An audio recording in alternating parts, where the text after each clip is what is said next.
Sometimes change comes from unlikely places.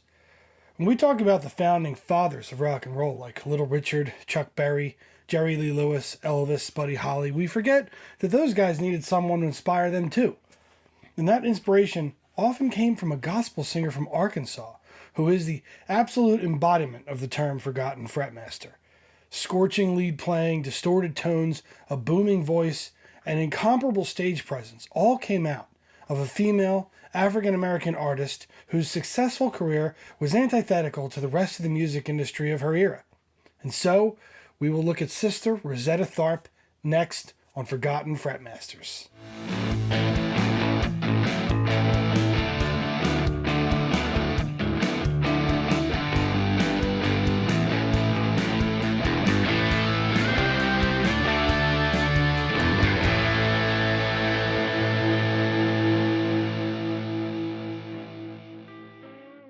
Hello friends, welcome to another episode of Forgotten Fretmasters, where we examine guitarists or musicians who for one reason or another might not have been as commercially successful as, had the longevity of, or just left us sooner than some of the other guys who often end up on all the top 10 lists. Remember though, if you like content like this, be sure to subscribe to the Guitar Historian channel and like the video to let YouTube know that you think other music fans would like to see this. Also, check below for some links to Sister Rosetta's playing that I'll leave in the description, since I can't use copyrighted material in the videos. Now, with all that out of the way, let's take a look at the singular talent that was Sister Rosetta Tharpe. The artist who would become known as Sister Rosetta Tharpe was born on March 20th, 1915 in the small town of Cotton Plant, Arkansas. Researchers have been divided over Rosetta's birth name, with it originally being listed as Rosetta Newbin, but later it was found to be Rosether Atkinson, born to Father Willis Atkins and Mother Katie Harper or Katie Bell. Despite the confusion which is common among early 20th century births, especially in the African American community, Rosetta was brought up in a deeply musical family, with her father being a singer and her mother playing the mandolin and singing for the Church of God in Christ, which was founded in 1894 in Memphis, Tennessee. The church and its founder, Charles Harrison Mason, was known for being ahead of his time, as he openly allowed women to teach and to perform in his church. By the time Rosetta was 4 years old, she was already a regular performer at the church and was cited as a musical prodigy, singing and playing guitar. At 4 years old. When Rosetta was 6, she began to travel the American South as part of a successful gospel troupe being billed as the Singing and Guitar Playing Miracle. Rosetta stood out because of her ability to play single notes, riffs, and lead runs rather than just strumming on chords. This ability was shocking as it came from a child who could outplay many of the adults that she toured with. Eventually, Rosetta and her mother would settle in Chicago in the mid-20s and perform regularly at the Church of God in Christ, or COGIC, the satellite on 40th Street, while still traveling the country singing gospel music, building a huge following as a young musical prodigy at a time when female, especially black female guitarists and singers, were completely unheard of.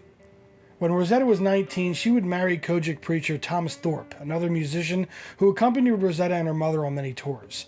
His name had been listed as Tharpe in other publications, but even though this marriage only lasted a few years, Rosetta's name would change forever when she adopted a version of Thorpe's or Tharpe's last name. She would become Sister Rosetta Tharpe from then on. Tharpe's recording career would start in 1938 when she was signed to Decca Records and was successful immediately with her very first singles. Among Rosetta's first recordings were covers of fellow evangelical musician Thomas A. Dorsey called This Train and Hide in Thy Bosom, which was reworked into Rock Me. Backed by Lucky Millender's jazz ensemble, these early singles established Tharpe as a top gospel artist in a recording world where the fact that she was a female and black worked very much against her. But the combination of Tharpe's booming soulful voice and breathtaking single note runs and slides on guitar set her far apart from many of her contemporaries. During these early recordings, Rosetta was known to play a National Resonator guitar, achieving a plucky, almost amplified sounding tone that cut across the mix and brought her guitar and voice out front of the rest of the musicians. She also played various electric jazz-bodied guitars such as the Gibson L5 during live performances, pushing the guitars and amps to the limits and creating some of the earliest versions of distortion known. She was unable to be ignored. The hit parade would continue on Decca with more songs into the 1940s like My Man and I and The Lonesome Road. The mixture of secular tunes with the gospel standards alienated some of Tharpe's hardcore Christian listeners, but her fame only rose as her up-tempo numbers attracted a growing white audience. In 1938, Tharpe played Carnegie Hall with a well-publicized black music extravaganza held by John Hammond called From Spirituals to Swing, and Rosetta would tour the American Northeast and record with famed scat singer Cab Calloway. This would also lead to Tharpe's famed appearance at New York City's Cotton Club later in 1938 that would cement her fame as not only a notable singer, but as one of the most stunning guitar players in the country.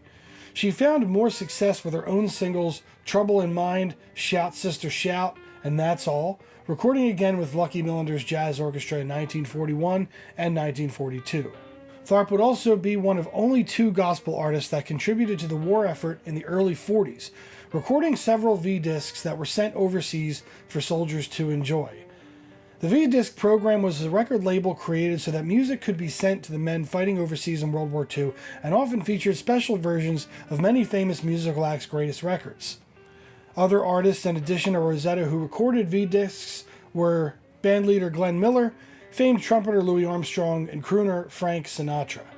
Back in the States, however, Rosetta still found difficulty in walking the line between the contract obligations of show business and her desire to maintain a religious, wholesome image for the Christian community.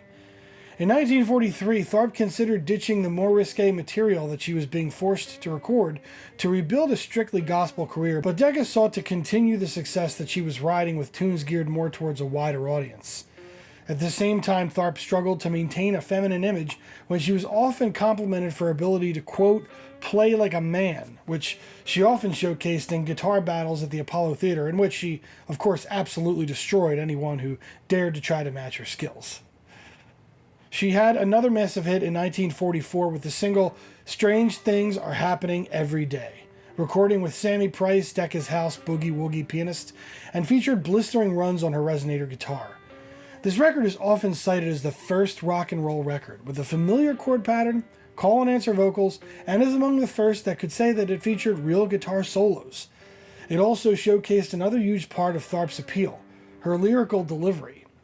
Rosetta's wit and humor, and put simply, her attitude that accompanied her singing would also go on to influence many early rockers. Tharpe's guitar playing on the record had a fierceness to it that sent the needles into the red, creating mild distortion that to today's ears wouldn't really raise too many eyebrows, but in 1944, it was unheard of. Many young music fans and budding guitar players definitely took notice, but more on them a little bit later. In 1946, Rosetta would begin a working relationship with fellow gospel singer Marie Knight, whom she discovered singing at a Mahalia Jackson show.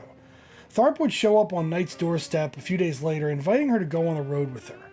The pair would tour the gospel circuit and record several successful singles such as Up Above My Head and Gospel Train.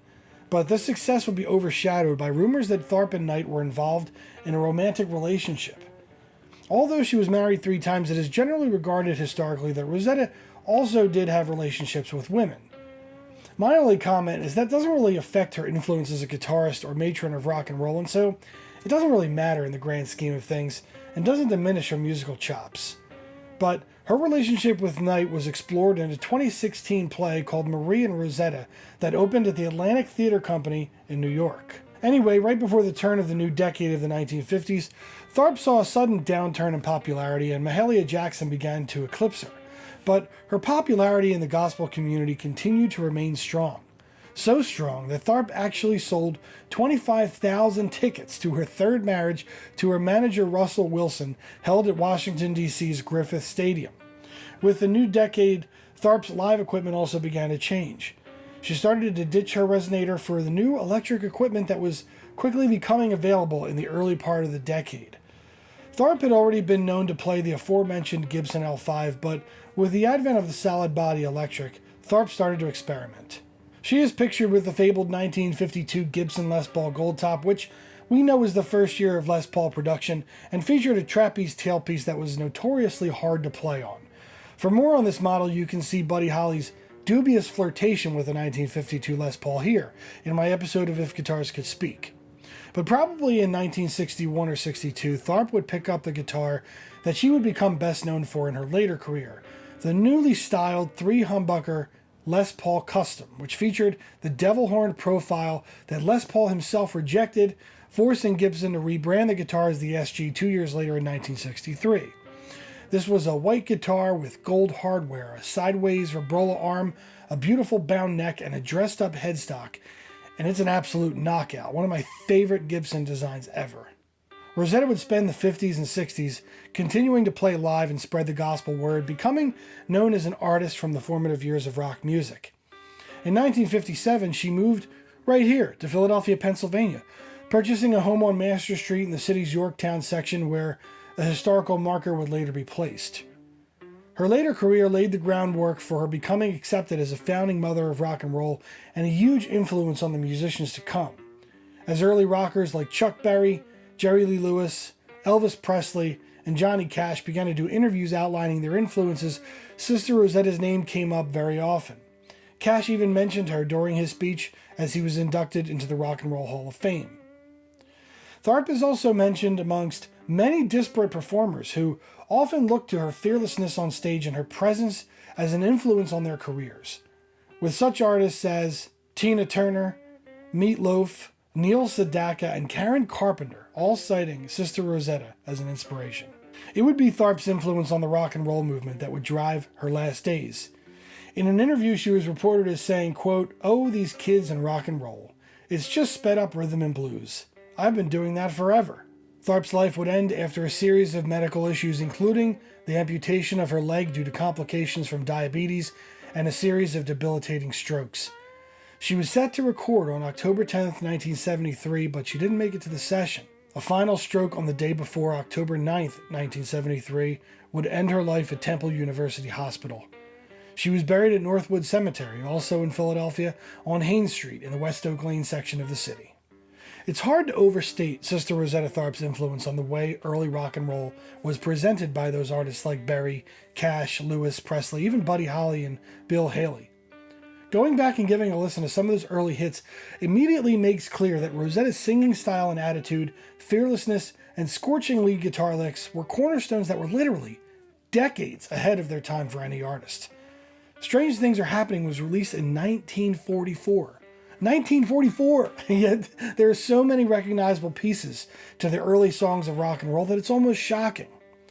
Sadly, many of Sister Rosetta's original master recordings would be lost in the huge Universal Studios fire in 2008, so the digital releases are likely most, if not all, of what is left of her music.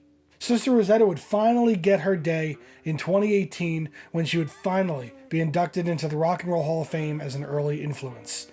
Inducted by Alabama Shake singer Brittany Howard, who also performed 2 tunes from Tharpe's catalog, she said, quote, "She has been such an inspiration.